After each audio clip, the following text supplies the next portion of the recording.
Harry and Meghan betrayed the royal family. Why do you think they want to come back? Well, I think you can summarize it in 2 words: desperation and failure. Meghan is someone who is desperate for fame. She's desperate for money, of course, and status. And it just seems to her that a visit to the royal family would give her or restore to her the credibility she once had. I think for Harry it's worse. He misses England and somehow wants to worm his way back into the affections not only of his own family, but of the British people. Will the king and his officials allow the Sussexes to somehow come back into the fold without apologizing for their appalling behavior?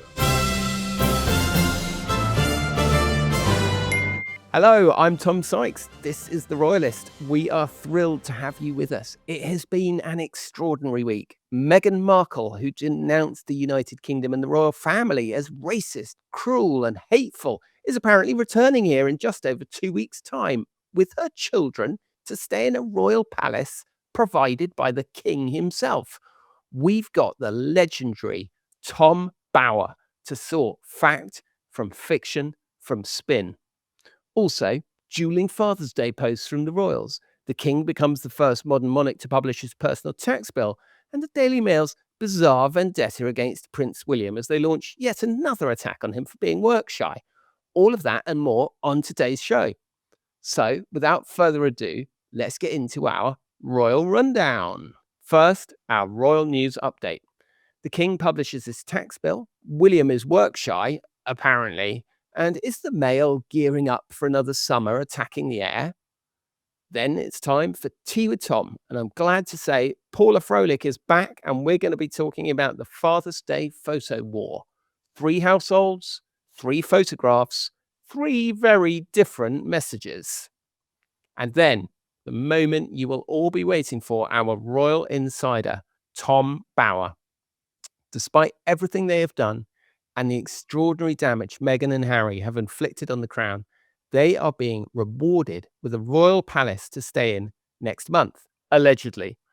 To sort through all of this, I am delighted to say we have none other than the mighty Mr. Bower, the celebrated biographer and author of Revenge and Betrayal.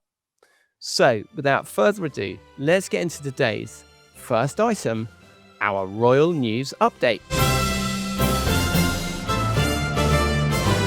And it is all about the king's tax bill. So, every year, the royals publish their accounts at the end of this big week of formal ceremonial occasions. We have Trooping the Colour, we have Ascot. This is the time where they get to set the agenda. Then in the old days, they used to whack the accounts out then, and then the Queen would take off on holiday for about 4 months, which I have to say, even by European standards, is quite a long time.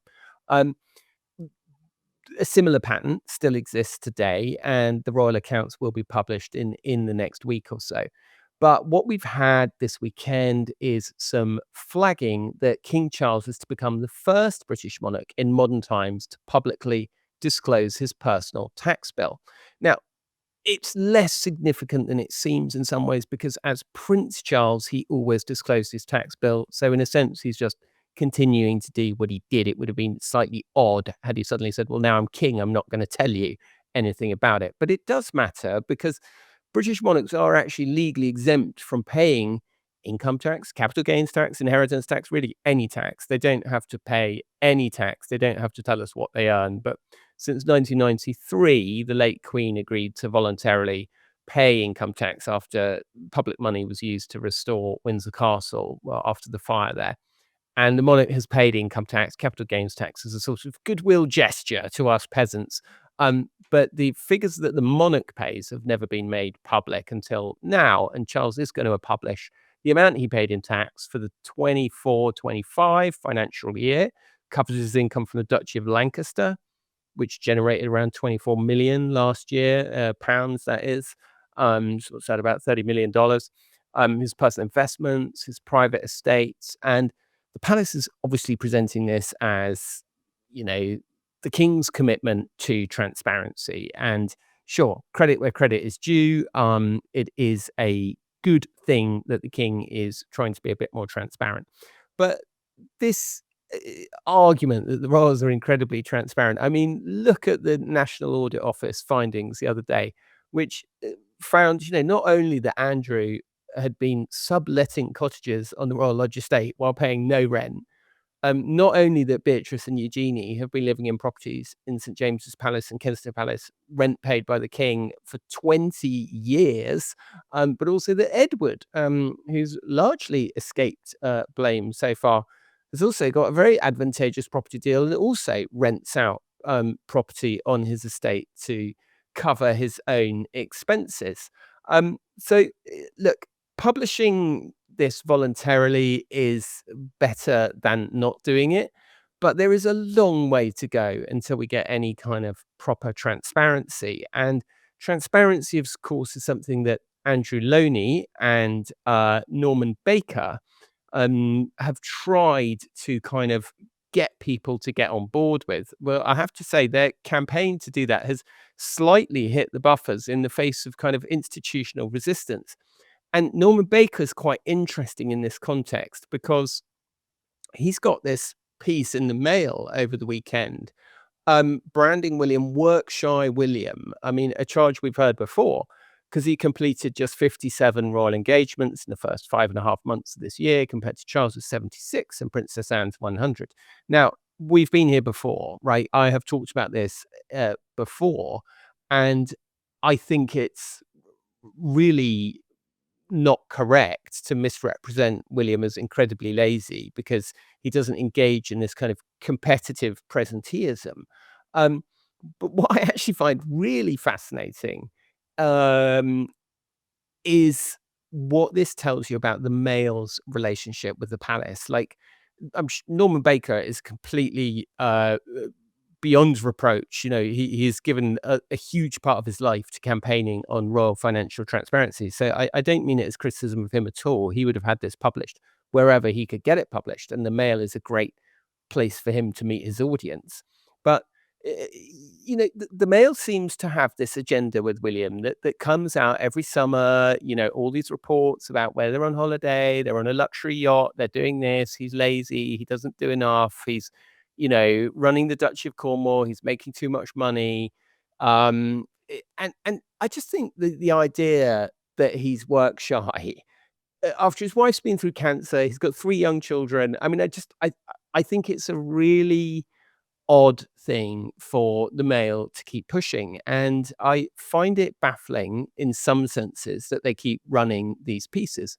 But let's be honest, the Mail has always been very close to the King's office. It's always the Mail on Sunday in particular was always very close to Camilla. Traditionally, that was the way it was seen. And of course, the King's press office is now run by a former executive from the Mail. And so I I think that actually what you're seeing in this Workshire William, it's very similar. Do you remember there was a Barbara Davis story a couple of weeks ago that sort of saying that William didn't do enough stuff, wouldn't get on planes, and it was kind of covered up with this thing of him, wearing a jokey moustache as disguise when he wanted to go out drinking with his friends or what have you.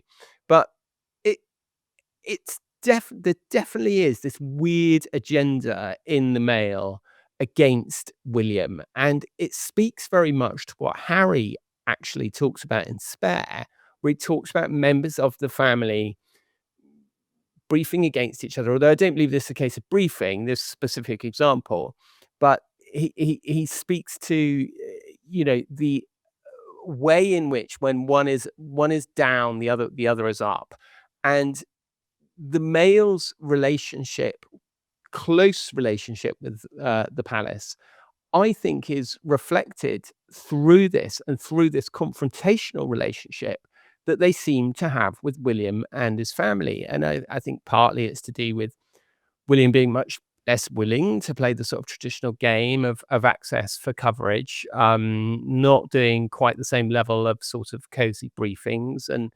not feeding the beast in quite the same way.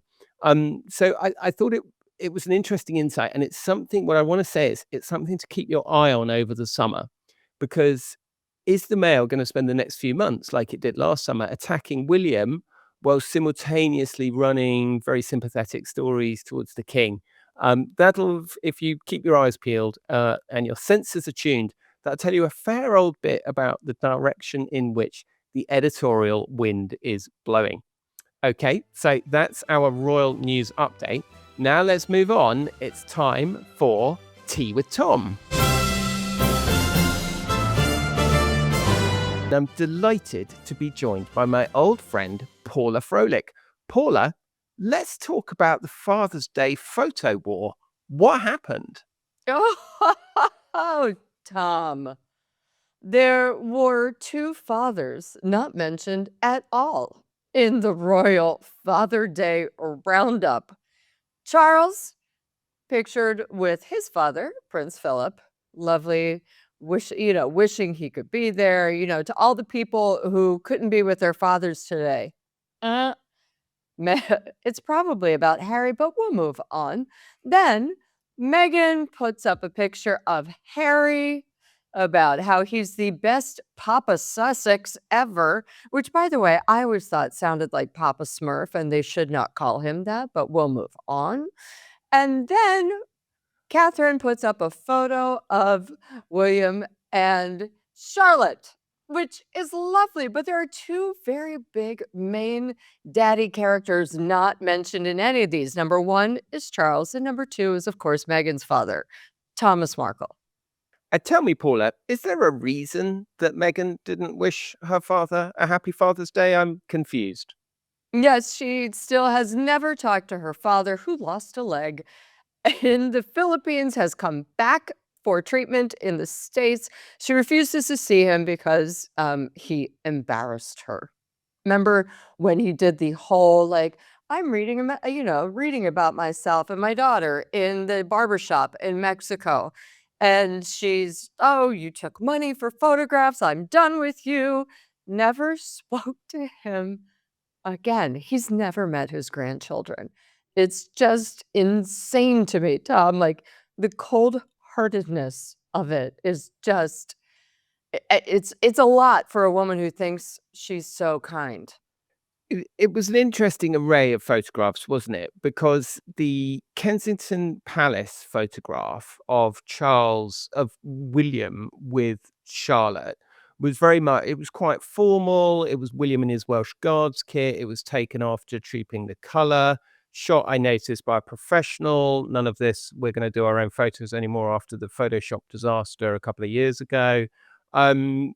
I thought it was actually a really intelligent photograph to release, because there could have been a temptation, couldn't there, to do a shiny, Instagram friendly, glossy, or fuzzy, we're with our bibs and our sweaters and our jumpers rolling around with our feet out in the sand. But it was a much more like, this is stability, this is normality, there's all this chaos going on everywhere else. Don't worry, the future of the monarchy is in great hands. Did you kind of get that vibe, or am I reading too much into it? No, I'm with you on that one, but I also thought it was quite sweet because there was William in full beaver hat regalia, and he's doing his duty, and then there's Charlotte, and it was just an impromptu hug. It was lovely, and it was like, yeah, daddy might be future king, but he's still a daddy. Paula, had a bit of hots for William in his beefeater hat. I did. Let's be honest, he's a good-looking man, and, yeah, when he's got a hat on, you're just like, "Ooh, mm, my god, I would swipe right on that." Hubba hubba, as the Americans once used to say. Once used to. Mhm. Meghan's photo of Harry captions, "They're so lucky to have you. We all are."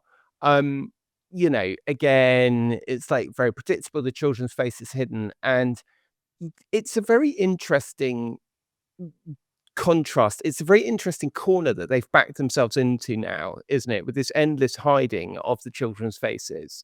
Because, I mean, I think that anybody with a basic knowledge of social media, clickbait, anything, who's ever used the internet understands that what is being created here is what is called in marketing a curiosity gap. And what there's Wales's have done very deliberately from the beginning is release very carefully controlled images of their children's faces that show exactly who they are to destroy the market for illegal pictures of the children. But ultimately, this is going to be very hard to maintain going forward, isn't it? I mean, where does this kind of end? Are we never ever going to see their faces? Are we only ever going to see half their face? And does it really give them any privacy or protection? I don't think it gives them privacy or protection at all, Tom. For number one, they've already shown Lily in full half profile. We've seen enough of Archie's face while decorated in an egg. We all pretty much know that if we saw them on the streets of Montecito, you'd be like, "Up, there they are, boom." So I think it's part of their marketing ploy, but there's a school of thought that the children may be shown this summer. I don't think they will. I think Meghan and Harry are going to keep on with this kind of hokey ploy of like, we don't put our children up on the internet. They do. And then when we do, it's only personal. Well, personal is business for you because they're so intertwined. As we know, as ever is Meghan Markle, and Meghan Markle is as ever, and all the other failed brands she chooses to be a part of. So it's interesting because she does want to do a more family-friendly brand. As I've talked about, as ever has about technically 2 more years before you can fail in a business. Your business can lose money for 5 years, and you get massive write-offs. At the end of the 5 years, it's done. She's got about 2 more years. So in that time, she's going to sunset as ever, do another family-friendly brand, and then just kind of kick as ever to the curb. So if it's a family-friendly brand, yeah, we're certainly going to be seeing much more of the family because Meghan will once again try to market herself as family friendly, mother, earth mother, etc. I would agree with you that I don't think that their faces will be revealed on this trip to the UK, which is coming up in, a little over 2 weeks' time. I think it would just be so open them up to accusations of being so cynical that I think even they would blanch at it. I suppose the only way that it might happen that we get a photo of their faces is if the king does agree to give them a photograph. And let's be honest, although there's already briefings saying that they're not going to they're not going to meet the king. We know they are going to meet the king. Maybe they get a photograph as well. Maybe they don't. But I would find it if they do get a photograph, which I hasten to add, I think is unlikely. I hesitate to believe that the king would continue to allow them to manufacture this curiosity gap. First of all, they're not getting a photo with the king because Meghan would sell the outfits on one off, and that would not be okay. That would be the king basically saying, yes, it's fine to merchandise the monarchy. Give Meghan 10 to 25% of that $50,000 outfit she's wearing, which she probably has dubbed How to Meet Your Evil In-Laws. So no, I doubt that is happening. I reported before it was announced, before Meghan had decided to go with the children, I reported that there was no schedule, there was nothing on Charles's schedule for Harry, and that he was not planning on seeing Harry. Now, there still is nothing on his schedule. However, I agree with you. I think if the kids come, as we all know they're being used for emotional blackmail, that he will try to see the children. You and I also both know that there's no way Meghan's letting them go anywhere without her. So it'll be interesting. I mean, there's been so much back and forth on this. So the Mail at the weekend saying that the king might find himself very busy, that he wouldn't have time to meet the children. The Sun today saying that he will meet the children and Meghan. I mean, I have to say, my money is on that he does meet them. Funnily enough, I am not as convinced as you that he won't do a photo with them, just because the royal family really like communicating through images. And I've always felt that Charles wants this feud over. and there's no clearer way to show that the photo is the feud is over, that he's resolved it, that he's broken the log jam, than with a photo. But I would put the chance of a photo at like 10-20%, but I don't think it's impossible, actually, funnily enough. All right. Well, you know what, Tom? This is why we're such good friends, because you and I have always been able to agree to disagree on certain things civilly and then go to lunch after. Exactly, exactly. Now, I know he wasn't Father of the Year, but I did feel a bit sorry for Charles not getting any Father's Day wishes from anyone. And I hasten to add that in my family, we actually don't really celebrate Father's Day because we're slightly of the view that Father's Day is a bit of a Hallmark holiday. And Mothering Sunday, of course, existed really because women were got such a terrible deal from society and the patriarchy in general that it's actually a religious observance in the church, Mothering Sunday. So we don't actually celebrate Father's Day in my house, but at the same time, I loved the fact that my kids did say to me, "Happy Father's Day," and my son gave me a little gift and little card, and I did feel a little bit sorry for Charles that nobody said Happy Father's Day to him. Yeah, of course, him and Thomas Markle. But if we're going to talk about Charles specifically, I mean, I get it. I called my dad and we had a wonderful conversation. And my dad also, men of a certain age and of a certain era, they were not perhaps the best fathers because I don't think they knew how. However, in my father's defense, he has definitely tried and he has learned. And I also feel in Charles's defense, he has also tried and he has learned. And so it did hurt my heart a little that he wasn't mentioned by anybody at all. And of course, then there's Thomas Markle, who I mean, it's just cruel at this point. Meghan is, the longer this goes on, is just cruel. He's in the States. There's no reason for her not to contact or at least pay for his bills. Her one-off shenanigans could do that in 2 seconds. But then again, they could also pay for Scott Snow's bill, the Canadian veteran who is left thousands of dollars in the hole after being hurt during Invictus Dusseldorf. They don't like to pay other bills.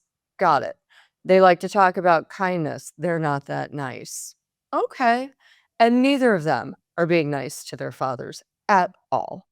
And of course, so much of the context and so much of the detail around how Thomas Markle paid for his daughter's education, uh, paid for her university, continued paying off her loans after university, after she went to Northwestern, was, of course, provided by Tom Bower, who, as you will know, is going to be our guest later on in this show. So very excited to talk to the great Mr. Bower shortly. Paula, thank you so much for being with us. Paula has got like so much stuff going on at the moment. So, Paula, where are all the best channels if people want more Paula Froelich in their lives? Which, of course, they do because Froelich means happy in German. It So, if does. you want to be more Froelich, where do you get more Paula? I'm on YouTube at Paula Froelich.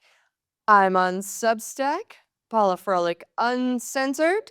And I also just got a new News Nation show, The Scoop with Paula Froelich. So I'm like a cockroach, Tom. I'm everywhere. A very, very busy one. Paula, thank you so much for coming on the show today. It's great to see you. Have a wonderful day. You too, friend. And now it's time for our Royal Insider. Now, I'm told by people who work in the reputation management field that one of the worst sentences a famous person, a businessman, or indeed a royal can hear is the following: Tom Bower's doing a biography of you. Well, in the week that it was confirmed that Meghan and the children will be joining Harry in, well, I shouldn't say confirmed, I should say reported/claimed, because Buckingham Palace have not yet confirmed this, that Meghan and the children would be joining Harry in the UK next month, and that they've been offered a royal palace to stay in. I am only delighted to be joined by Mr. Bauer himself, whose new book, Betrayal, the follow-up to his first installment of the Sussex story, Revenge, is a #1 Sunday Times bestseller. Tina Brown in The Observer called it juicy, saying a Bauer news bomb is always something of a publishing event. The Times called it explosive. The Evening Standard called it a fascinating read. And as I said on this very podcast when it came out, it is a sensational, brutal, forensic takedown of the House of Sussex at its most fragile moment yet. Tom, welcome back to the Royalist. Thank you very much. Tom, as the title of your latest book makes clear, Betrayal, it is a forensic account of the many, many ways Harry and Meghan cynically and ruthlessly and in an incredibly self-serving fashion betrayed the royal family and continue to betray the royal family.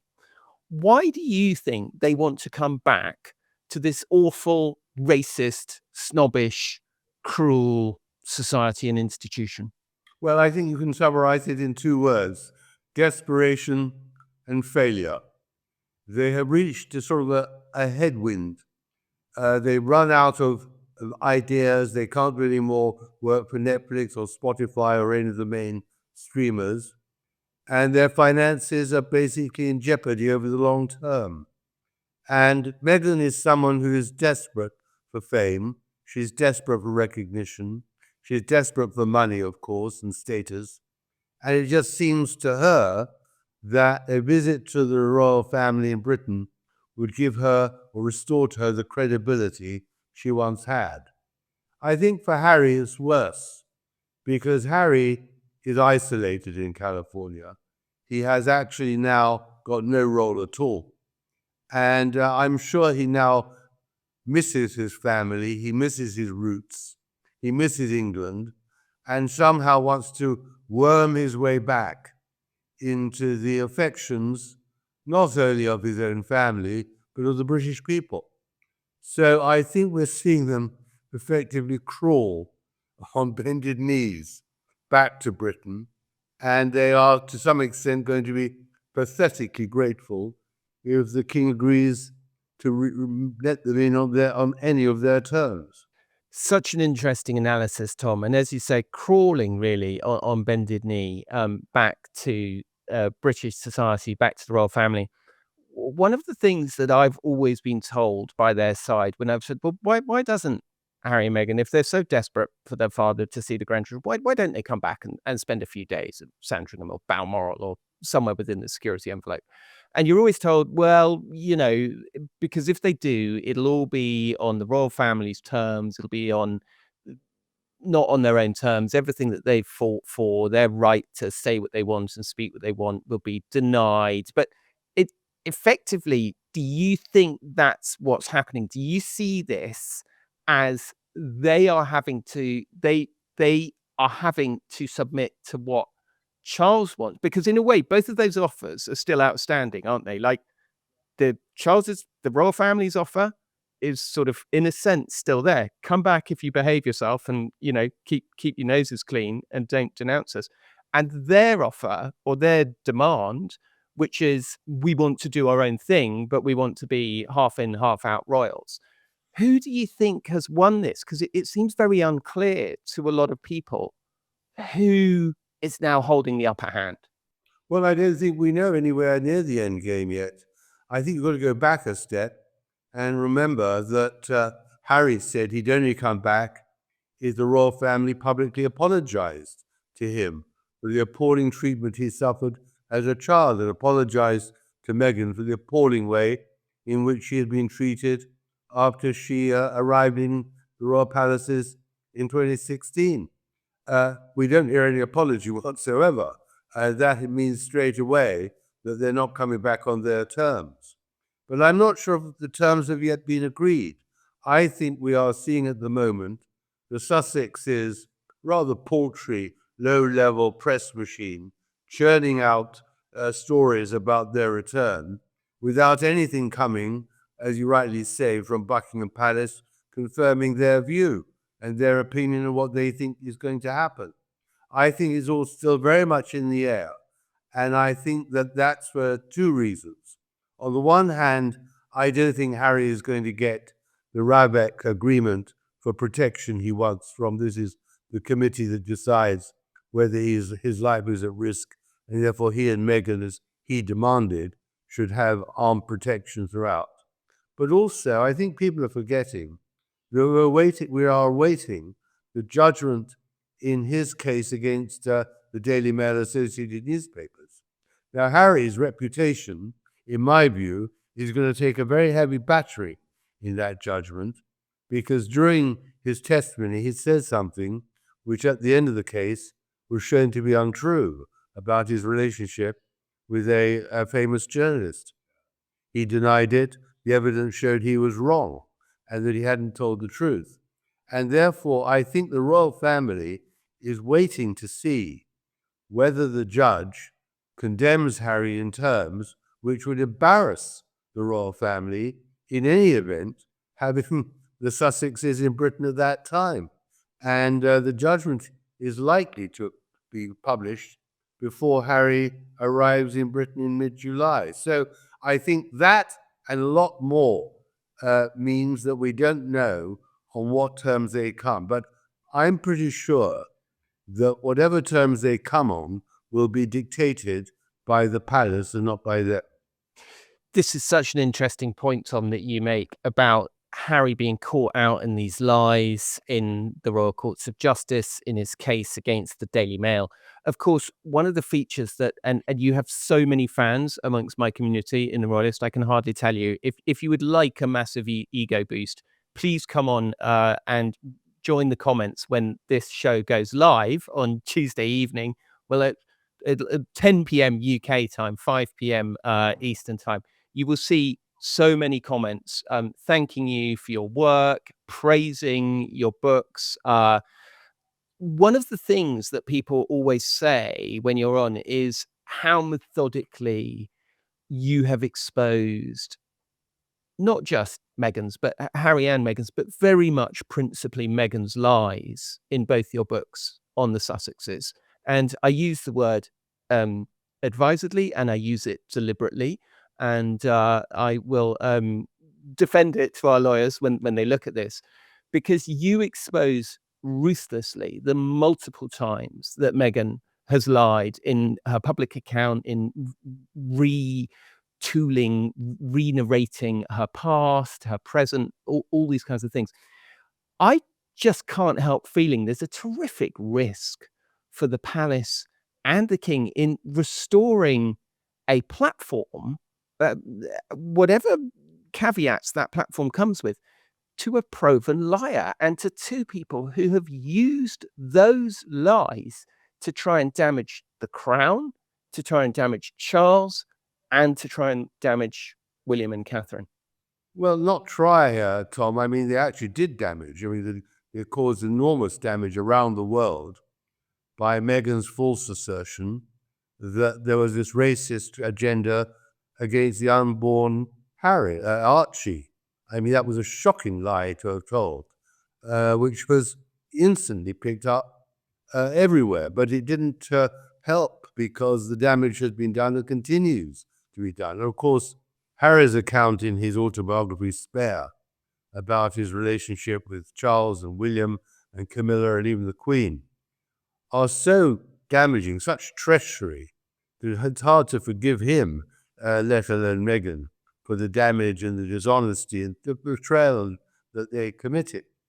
But I think that Charles wants to have some sort of reconciliation because he is weak and he's ill, and he somehow rightly feels that Harry is somewhat feeling sad for himself and somehow wants to make amends. But I don't believe that they're going to give them what Meghan really wants, which is a royal welcome.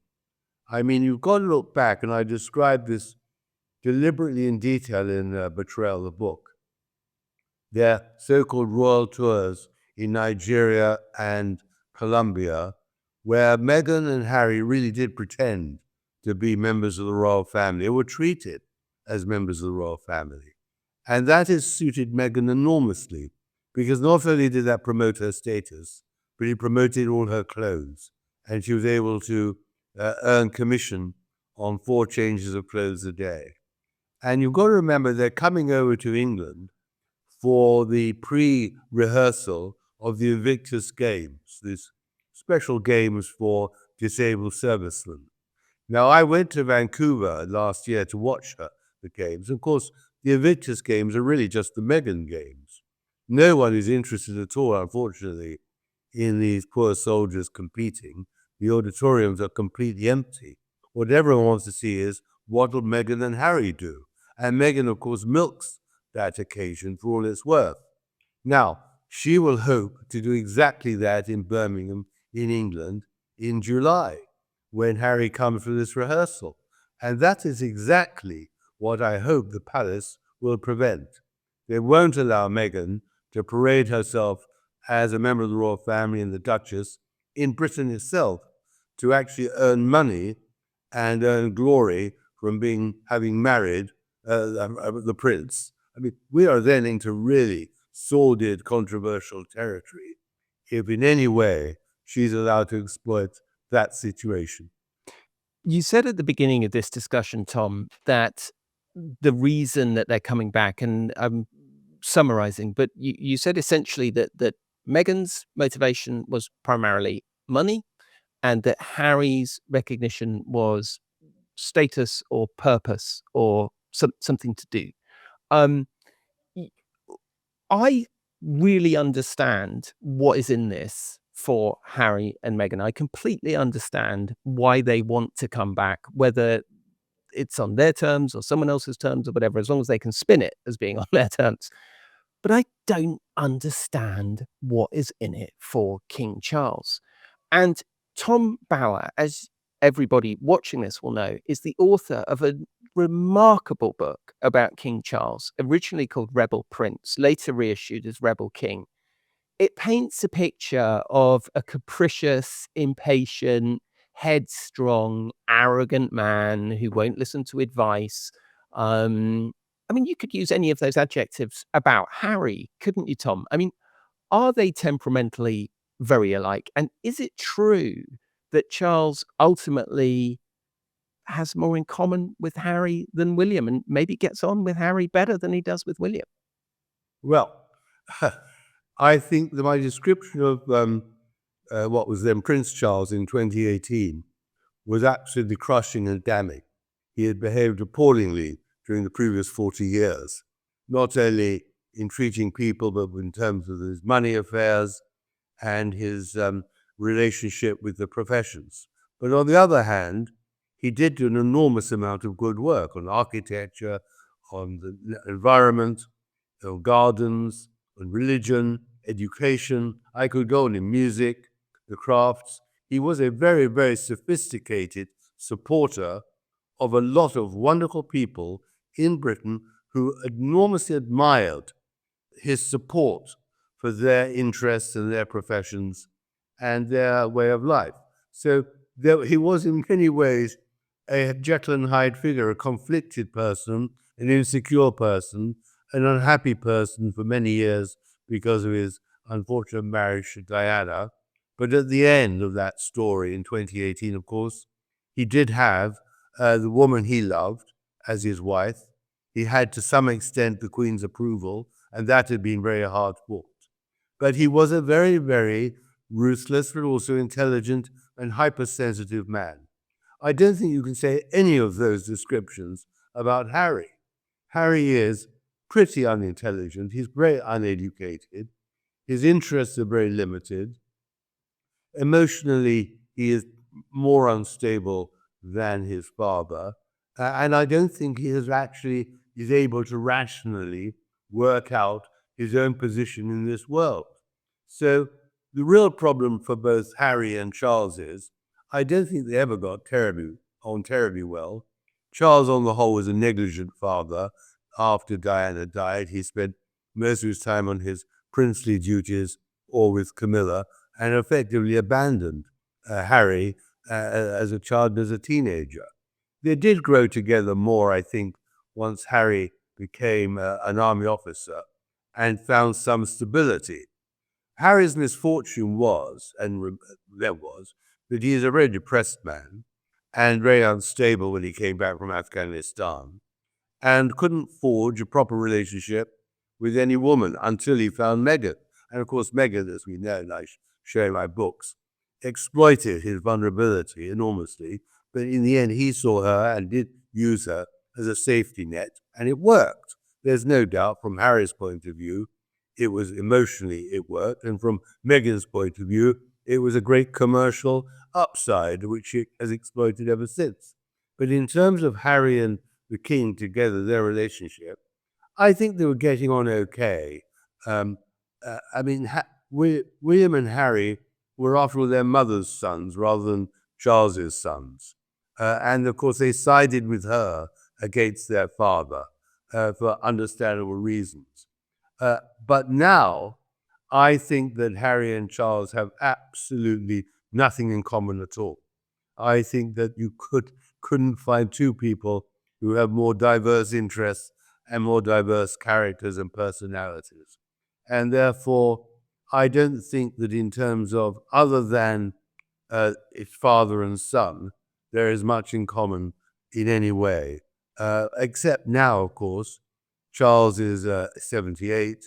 He is 77, 78. He's clearly in remission from cancer, but who knows how long he's got. And he doesn't want to aggravate the situation if he can somehow find a way, and this is very, very complicated, a way to somehow restore some sort of relationship with his son.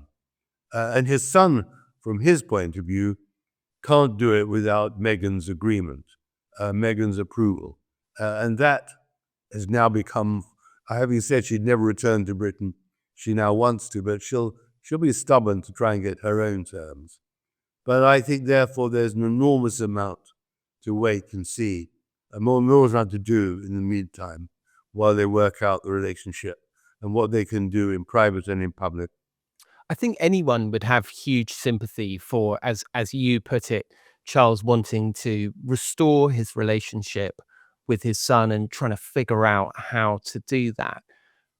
But it seems to many people that Charles is enabling this return in some way or other. I mean, let's put it one way. It seems hard to imagine that this is happening in the teeth of opposition by Charles. And in fact, we have, this a lot of briefing that they're going to be given a royal palace to stay in, that there's going to be a meeting between them.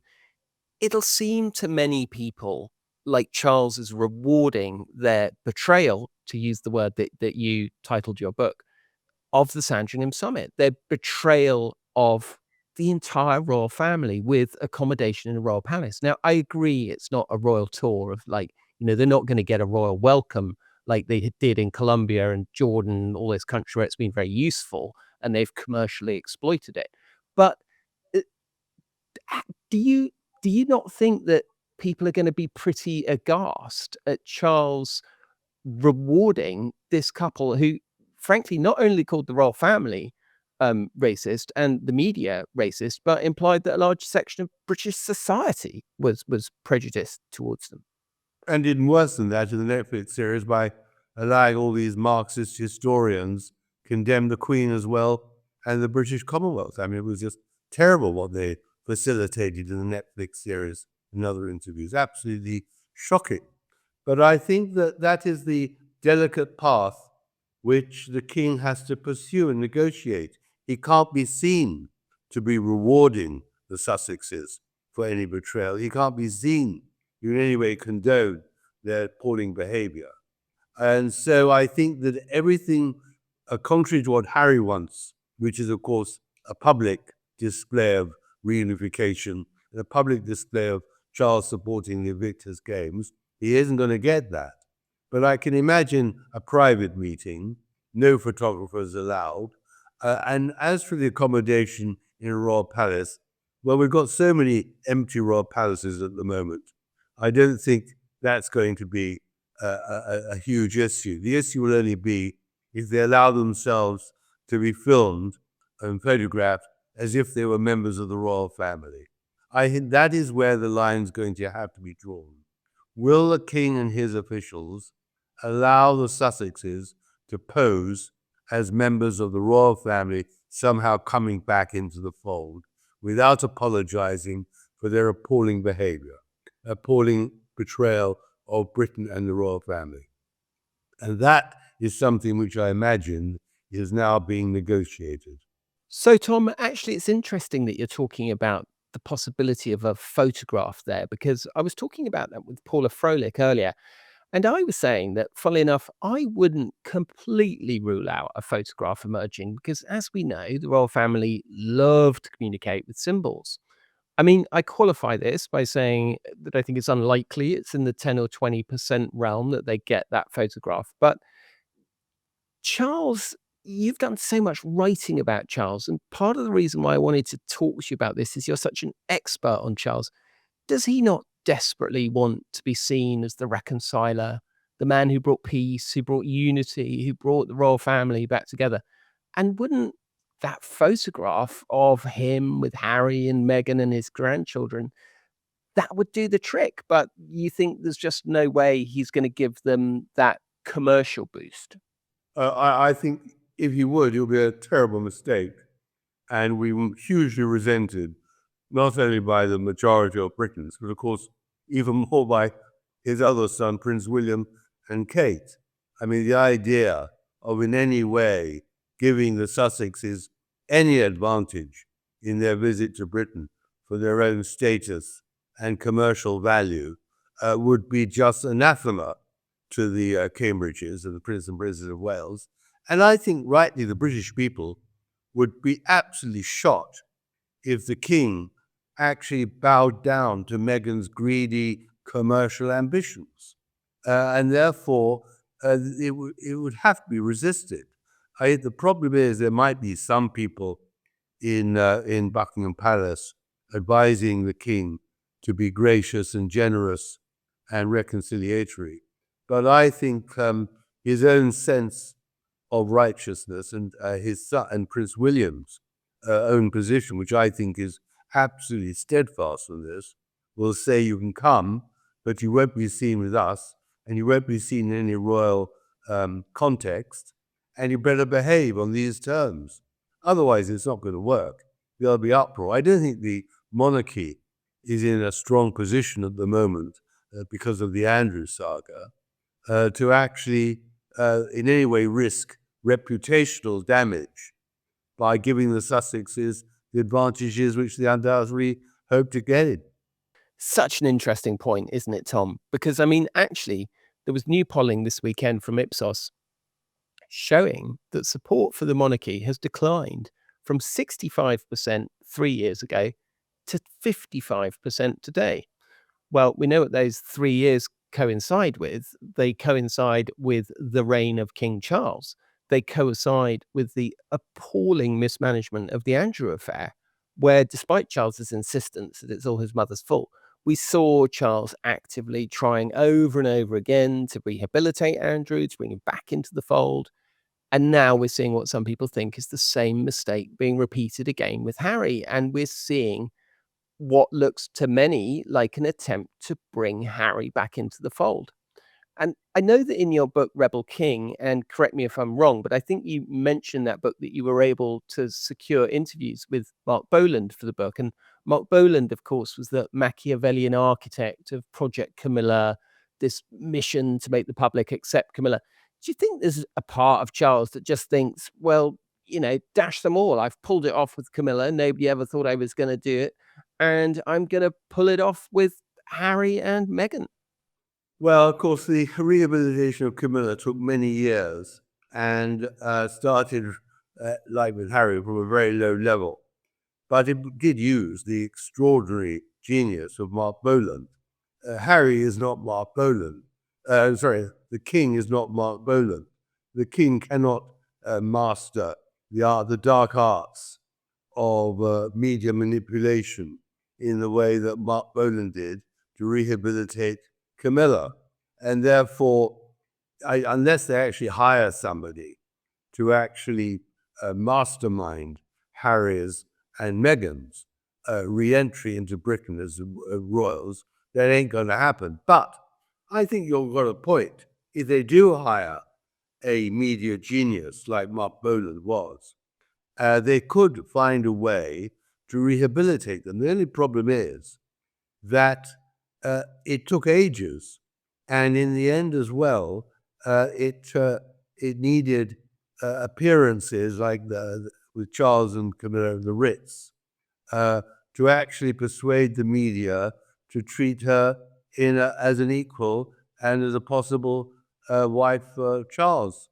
I think the hurdles for the rehabilitation of Harry and Meghan are far higher, far greater, far more difficult than for Camilla, who, after all, was just with a girlfriend, was a mistress or whatever. These are people who've done real damage to Britain and to the British crown. This isn't a simple matter of finding some way in which they can pose in a photo opportunity or whatever. This is a matter of substantial efforts to somehow find a way for Harry and Meghan to apologize to the British and admit they were wrong. You see, the Netflix series is still available. All the lies, all the Marxist historians they employed to damn the royal family are still on view. They've got a long way to go, a lot of repairing to do to be able to in any way be rehabilitated in the way that Camilla was all those years ago. I suppose my question is, as someone who has spent a lot of time in King Charles's head, do you think that his success in rehabilitating Camilla, when everybody said that he couldn't, has imbued a kind of defiance in him to public opinion about Harry and, as it appeared to, about Andrew, and to think, well, to hell with you all, I can do it? But the big difference is, you see, he was desperately in love with Camilla. He desperately wanted to marry her. He wanted her to be his queen. He wanted to live with her. And he felt that was his great passion, to actually give himself happiness. And of course, it did make him happy. It has made him a far more comfortable person in his own skin. Harry doesn't come up to that. It's his son who's betrayed him, a son who was somewhat distant from him. And of course, I'm sure, right, I understand me rightly, there's a huge emotional tie between the king and his son. But that's a very different matter than Camilla. I mean, the political fallout of any rehabilitation of the Sussexes in Britain does actually put the monarchy at risk. I've no doubt about that whatsoever. Not just because of them, but because of the opinion of the Prince and Princess of Wales, William and Kate. They're against it. They've been hugely damaged by the Sussexes. They're in no mood to forgive the Sussexes for all the lies they spewed out about them.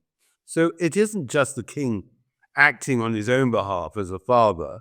He's also got to think of the future of the monarchy and what will the heir to the throne think about it. As much as, in a way, what does Prince Anne think about it and other so-called minor royals? So he's not acting for himself as he was with Camilla. He's acting for the whole institution. I think this is what mystifies people, Tom, and has mystified people so much about this. And whether it is spin, frankly, by the Sussexes, and as I say, it hasn't been confirmed by Buckingham Palace that they are going to come back. But it looks like they're going to be given a royal palace to stay in. I mean, if that turns out to be true, it does seem like a terrible slap in the face to William, who's only ever been dutiful and only ever done what he's told and never really put a foot out of place. And the only thing that he's really ever been clear that he wants is for Harry and Meghan to be kept in exile.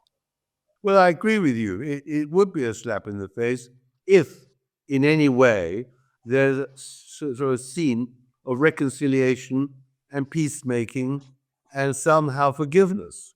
If it doesn't come from Harry and Meghan seeking an apology, it will certainly irk the Prince and Princess of Wales that he's in any way being treated in the way he wants. In any sense, that if Harry and Meghan get their way, in any sense at all, I think it's going to cause, understandably rightly, problems between William and Charles. And I think their relationship in any case, is pretty tense for all sorts of other reasons. So that's why I'd be very cautious about Harry and Meghan, the children, coming somehow just to sort of enjoy themselves and Harry introducing his children to England. It ain't going to be like that. And there's a long way to go before the details between the two sides are settled. And I'd be shocked if they were settled in the Sussexes' favour. Tom Bower, the author of Betrayal and Revenge and Rebel King. All 3 books essential reading if you want to understand the modern monarchy and how we got to where we are. Thank you so much for joining us, Tom. I'm immensely grateful. Good being with you. Well, all good things must come to an end, and that's it for this week's episode of The Royalist. Thank you so much, all of you, for watching and for listening. Huge thanks to our brilliant guests, Paula Froelich and, of course, Tom Bower. And a massive thank you to my producer, Rachel Passer.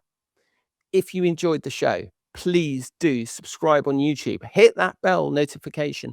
Leave us a review on Apple Podcasts or Spotify. And sign up for the Royalist newsletter on Substack. We've got 66,000 subscribers now, and the Sunday edition is completely free. We'll be back next week with more from the world of the royals. Until then, God save the King.